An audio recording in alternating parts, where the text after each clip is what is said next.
Hello, good morning to all class fifth A और B के बच्चे। हम आपको पढ़ा रहे थे बच्चों कविता नंबर 12 कबीर दास और रहीम दास जी के दोहे। पेज नंबर है आपका 9090। भाग एक हमने आपको पढ़ाया कबीर दास जी के बारे में। अब हम आपको आज पढ़ाएंगे भाग 2 कविता नंबर 12 रहीम दास जी के दोहे। यहाँ से देखिए, ए इस जगह से है, पेज नंबर वही है 9090। तो रहीम दास जी कहते हैं अपनी इन कविताओं में बिगड़ी बात बने नहीं, लाख करो किन कोय, रहीमन फाटे दूध को, मथे न माखन होए। रहीमन देख बड़ेन को, लघु न दीजिए डारी, जहां काम आवे सुई, कहा करे तलवारी। यानी कहाँ तलवार काम आता है। आगे देखिए, अगली पंक्ति में रहीमदास जी कहते हैं, दोनों रहीमन एक से, जो लो बोलत नाही, जानी परत है काक पिक, ऋतु बसंत के माही। कही रहीम संपत्ति सगे, बनत बहुत बहुरीत, विपत्ति कसोटी जे कसे, तेही सांचे मीत। रहीमदास जी ने इन शब्दों का बहुत ही सुंदर तरीके से इनका वर्णन किया है कि बिगड़ी बात बने नहीं, लाख करो किन कोय, रहीमन फाटे दूध को, मथे न माखन होए। रहीमन देख बड़ेन को, लघु न दीजिए डारी, जहाँ काम आवे सुई, कहा करे तलवारी। दोनों रहीमन एक से, जो बोलत नाही, जानी परत है काक पिक, वसंत ऋतु के माही। कही रहीम संपत्ति सगे, बनत बहुत बहुरीत, विपत्ति कसोटी जे कसे, तेही सांचे मीत। ये है हमारा रहीम दास जी के दोहे। अब इनका अर्थ जो है वो हमने कुछ इस प्रकार से यहाँ पर डायरी पे आपको लिख के बताएंगे। इधर देखिए, क्लास फिफ्थ ए और बी के बच्चों के लिए भाग 2 और पेज नंबर वही है हमारा 9090। ठीक है ना, जो हिंदी पढ़ते हैं क्लास फिफ्थ ए और बी।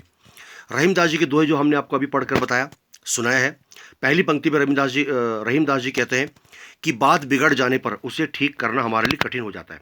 किसी भी बात को, किसी भी संबंध को एक बार जब उसमें कुछ खटास आ जाती है, कुछ उसमें थोड़ी सी अनबन हो जाती है, तो उसको हमारे लिए ठीक करना बहुत मुश्किल हो जाता है। ठीक है, यहाँ से देखिए, जिस प्रकार जो साफ दूध होता है, शुद्ध दूध होता है, एक बार वो खराब होने से अगर दूध फट जाता है तो उसमें लाख कोशिश करने पर भी, कितने भी आप प्रयत्न कर ले, कोशिश कर ले, उस दूध से, खराब दूध से, यानी कि फटे हुए दूध से मक्खन नहीं निकाला जा सकता है। दूसरी पंक्ति में रहीमदास जी कहते हैं, बड़ी वस्तु को देखकर छोटी वस्तु को फेंकना नहीं चाहिए। यानी इसका अर्थ ये होता है कि बड़ों जो लोग होते हैं उनको छोटों को साथ लेकर चलना चाहिए। छोटे अगर कोई गलती कर देते हैं तो उन्हें क्षमा करना भी चाहिए।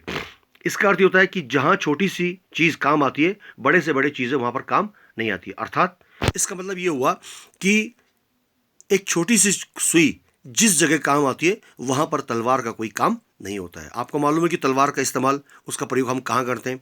युद्ध में, जंग में, लड़ाई में। ठीक है, तो वहां हम सुई लेकर जाएंगे तो इसकी कोई बात नहीं बनती है। तो कहने करते हुए, जिस जगह सुई का इस्तेमाल होता है, तलवार का वहां कोई काम नहीं होता है। तीसरी पंक्ति में रहीम दास जी कहते हैं, कौवा और कोयल देखने में एक समान होते हैं।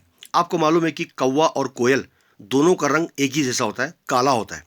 ठीक है, जब तक ये दोनों बोलते नहीं है, जब तक इनकी आवाजें नहीं निकलती है, ये चहचहाते नहीं है, तब तक इनकी पहचान करना हमारे लिए मुश्किल होता है। हम इनकी पहचान नहीं कर पाते।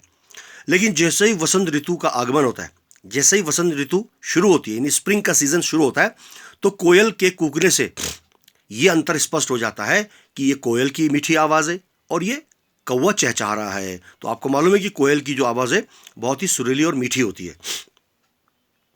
अंतिम जो रहीमदास जी के दोहे हैं कि इसके अर्थ यहां पर दिए हुए हैं, कही रहीम संपत्ति सगे, बनत बहुत बहुरीत, विपत्ति कसोटी जे कसे, तेही सांचे मीत। बहुत ही सुंदर वर्णन किया है। रहीमदास जी कहते हैं इन पंक्तियों में सच्चे मित्र की पहचान बताते हैं। सच्चा दोस्त मुसीबत और संकट में ही हमारे काम आता है, वहीं पर उसकी पहचान होती है। मतलब सगे संबंधी, हमारे जो सगे संबंधी होते हैं, हमारे रिलेटिव, हमारे रिश्तेदार, हमारे मिलने जुलने वाले, ठीक है ना, वो हमारे संबंधी जो होते हैं हमारे, ठीक है ना, सगे संबंधी रूपी संपत्ति, ये हमारे कई प्रकार से रीति रिवाजों से बनते हैं। ठीक है ना, लेकिन मुश्किल समय में जो हमारी मदद करता है वही जीवन में सच्चा मित्र कहलाने का सौभाग्य प्राप्त करता है। रहीम दास जी कहते हैं कि संकट की घड़ी में जो हमारी मदद करता है, जो हमारे काम आता है, सही मायने में, सही अर्थ में वही हमारा सच्चा दोस्त होता है। तो ये थे रहीम दास जी के दोहे। इनको आप पढ़ते रहिए, समझते रहिए, ठीक है ना। इनको याद करते रहिए और आपका जो U3 एग्जाम शुरू होने जा रहा है 23 से, उसकी आप तैयारी अच्छी तरह से करते रहिए। बहुत बहुत धन्यवाद।